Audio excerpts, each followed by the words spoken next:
Yo mana tu Roy? Memang jongkik Tambaro ko. Tapi lah saya katakan tidak sengaja, kata saya. Tadi kan minta sorry. Si Tamrin tu ndak perlu banginyo kan siram muka tutu doh. Malah sambil menjawab di bejonyo galak. Jadilah kami tidak perlu bangi doa, tapi taruhkan lah ceritanya. Biarlah sorry malah sekali kok. Bana tu Tambaro. Jadi apa kata si Tamrin sudah kan siram tu? Oh, waktu itu inyo mengecek sambil galak serupa awak kini kau lah. Muka suik kami bukan banci ke mamak, mak. Tapi nak mengajar mamak tu banci katanya. Indak orang jadi-jadian tu don. Kalau cara awaknya bujang gadi mak, nak keceknya pula Lah tahu serupa itu. Apa kata Tambaro? Apa leh? Tak paranga malah dan inyo. Pam dikajar banci dan kiranya. Sudah itu 10 dan galak sama jenyo. Ande. Ayo mana banyak nang ganji ada Tambaro. Sakit paru murid galak dia tadi Tambaro. Galak si galak dong menan. Tapi janji tadi jangan dilupakan saja. Ayo remenan. Cerita dah Mas Raya tadi. Alah, iyo. Ceritanya tu sampai ke Setiong begitu Tambaro. Indak apa tu doh. Kalau para lu sampai ke Sabang Merauke bagi apa salah. Masya Allah. Lah 30 panggilan Tambaro. Tapaso lain kali saja taruhkan cerita Mas Raya tu tunya. Kamu saji wak dulu. Walah. Kau indak balu je takut ke Tuhan lah sudah kadang mainan dengan kamu. Kapa pangakan Tambaro. Kapa ambil di nalangang. Kau indak taluk di nalangang aja nalui malah dia lalukan. Agak gayung apa kau tinggam Tambaro? Indak. Gayung je tinggam tu di 50 jali dia dem tu. Marica bubuk serakkan ke mukanya. Kan lalu itu. Alhamdulillahirabbil alamin. Syukurlah le adojo malu je takwi ke Tuhan dek Tambaro. Indak jadi menyanyi ambo jadinya doh. Kini kan itu bana nalah kurang demenan. Orang lebih banyak takwi dan malu ke manusia daripada ke Tuhan. Makanya penyelewengan juga kejahatan bertambah banyak. Tak masuk penyelewengan otomatis pajak ya ndak Tambaro. Alah jangan didangar aja lah Tambaro. Sembayang lawak dulu. Orang lah sudah azan tu Billahi taufiq wal hidayah. Wassalamualaikum warahmatullahi wabarakatuh. Waalaikumsalam warahmatullahi wabarakatuh. InsyaAllah kita bisa bersua pulau jo lagu dan kucikak Tambaro jo siroi nang kaduo. Jangan lupa cari kaset CD dan VCD-nya. Tapi jangan dibali nan bajak, cari nan asli. Ayo tu menan. Banyak anak bajak tu gini. Ayo Tambaro. Sebagai penutup, kita minta pulau Tambaro jo siroi lagu cek lagi dulu. Baiklah Tambaro.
Zaman ini nangko semakin bertambah gilo.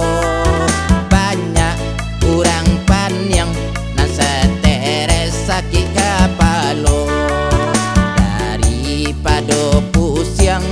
mamikiakan dunia nangko.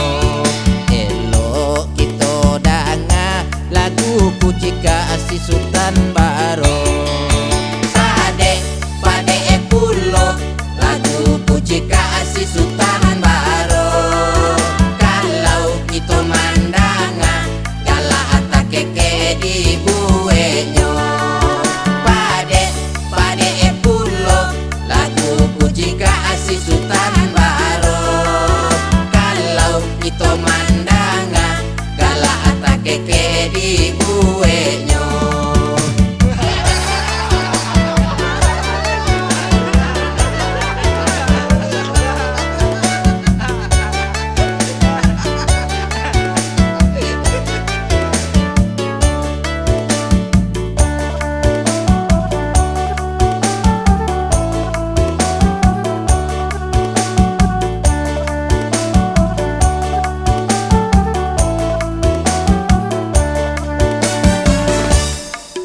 Pade pade pulo lagu kucika si Sultan Baro.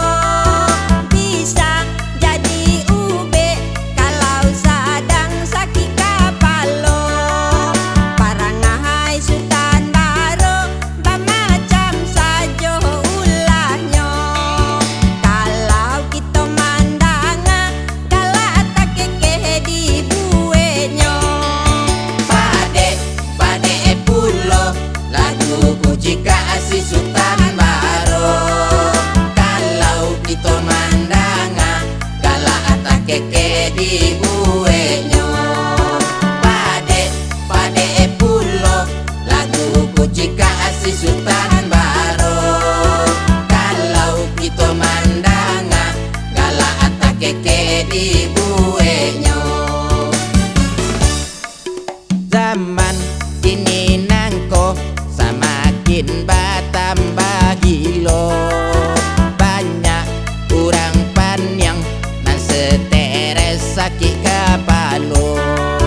Daripada pusing mamikiakan dunia nangko.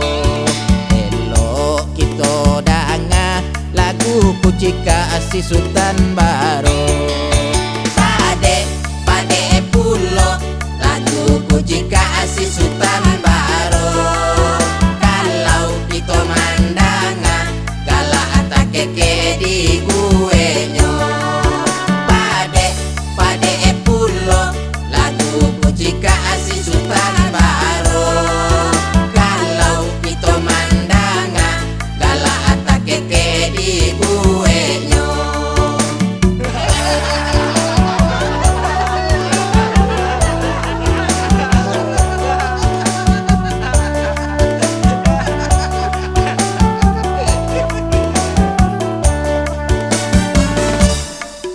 Pade pade pulo lagu kucika si Sultan Baro. Bisa jadi ube kalau sedang sakit kepala. Parangahai Sultan Baro bamacam saja ulahnya.